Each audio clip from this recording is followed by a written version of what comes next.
नमस्कार, मेरा नाम जितेंद्र कुमार चंचल है और आप देखना शुरू कर चुके हैं द हिस्ट्री ज्ञान। हम लेकर हाजिर हैं प्रेरक कहानियों से जुड़ा कार्यक्रम जीवन कथा, जिसमें हम सुनाते हैं जीवन संघर्षों से जुड़ी कहानी जो आपकी ज़िंदगी को बेहतरीन बना सके। आज की कहानी है मन की धारणा की, जो झूठी होते हुए भी सच मालूम पड़ती है। मन एक बार कल्पना कर ले या मन एक बार बंध जाए तो उसे बाहर निकलना बड़ा मुश्किल काम है। चलिए कहानी पर लौटते हैं।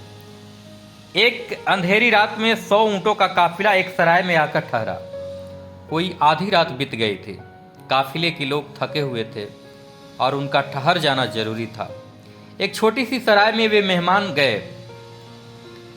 जब काफिले के लोग अपने ऊँटों को बांधने गए, उन्होंने खुटियां गाड़ी, रस्सियां बांधी तो पाया कि 100 ऊँट हैं और केवल 99 को बांधने की व्यवस्था है। एक खूंटी और एक ऊँट की रस्सी कहीं राह में खो गई थी। उस ऊँट को खुला हुआ छोड़ना खतरनाक था। रात में वह कहीं भी भटक सकता था। तो वे सराय के मालिक के पास गए। उन्होंने कहा, हमारी एक खूंटी और रस्सियां खो गई है, 99 ऊँट बांध दिए गए, एक ऊँट बिना बंधा है, हम क्या करें? आपके पास खूंटी और रस्सी हो तो हमें दे दें। वह सराय बड़ी छोटी थी और उसके पास कोई भी सामान नहीं था। लेकिन उस बूढ़े आदमी ने कहा, तुम एक काम करो, जाओ खूंटी गाड़ दो, रस्सी बांधो और ऊँट को कहो कि बैठ जाओ। लेकिन उन लोगों ने कहा, वह तो हम समझे, लेकिन खूंटी है कहाँ, रस्सी है कहाँ? उस बूढ़े आदमी ने कहा, झूठी खूंटी ठोक दो, लेकिन ठोकना जरूर, और झूठी रस्सी गले में बांध दो, लेकिन बांधना जरूर। ऊँट को प्रतीत हो जाए कि खूंटी गाड़ दी गई है और रस्सी बांध दी गई है, तब तुम उसे कहना बैठो और आराम करो। उन्हें हंसी आई यह बात जानकर, क्योंकि झूठी खूंटी और झूठी रस्सी से कहीं ऊँट बांधे गए थे। लेकिन मजबूरी थी, कोई रास्ता भी न था। आधी रात बीत गई और अब सोने का इंतजाम करना था। उस बूढ़े आदमी की सलाह पर उन्हें काम करना पड़ा और वे गए और उन्होंने हथौड़ियों से उस खूंटी को ठोका जो कि थी ही नहीं, और उन्होंने ऊँट के गले में हाथ डाला और उसको रस्सी से बांधा जो कि मौजूद ही नहीं थी। और उन्होंने ऊँट से कहा, बैठ जाओ, और सारे ऊँट बैठ गए थे।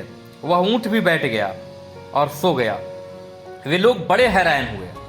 सोचा कि कोई मंत्र मालूम पड़ता है उस बूढ़े आदमी के पास। फिर सुबह हुई और काफिला अपनी यात्रा पर निकलने को तैयार होने लगा। काफिले के मालिक ने सभी ऊँटों की खूंटियां निकाली और रस्सियां खोल दी, लेकिन 100वां ऊँट उठने को राजी नहीं हुआ। वे बड़े परेशान हुए।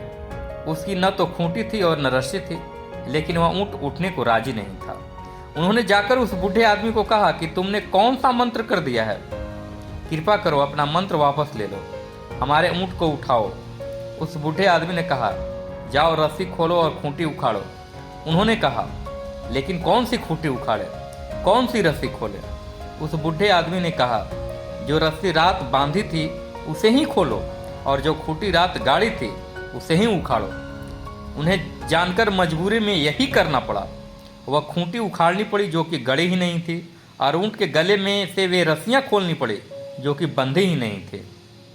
रस्सियों के खुलते, खूंटी के उखड़ते ऊँट उठकर खड़ा हो गया और चलने को राजी हो गया। उन्होंने उस बूढ़े आदमी से कहा, तुमने कोई मंत्र किया था क्या? उस बूढ़े ने कहा, नहीं, लेकिन ऊँट के मन को यह ख्याल हो जाए कि खूंटी है और रस्सी बंधी है तो काम पूरा हो जाता है। खूंटी नहीं बंधती और न रस्सी बांधती है, मन बांध लेता है। इस कहानी से तात्पर्य यह है कि हम कोई न कोई झूठी बंधन से झूठे बंधे हुए हैं जो कि हैं ही नहीं।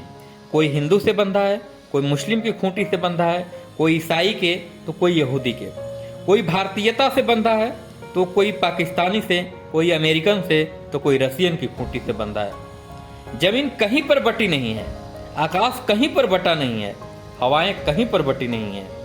यह सिर्फ हमारी धारणा मात्र है, हमारी मनोवृत्ति, हमारा चित्त तब तक आनंदमय नहीं हो सकता जब तक हम इन सारी झूठी मानसिक खुटियों से बंधे रहेंगे। यह कहानी आपको कैसी लगी आप मुझे कमेंट के जरिए बता सकते हैं।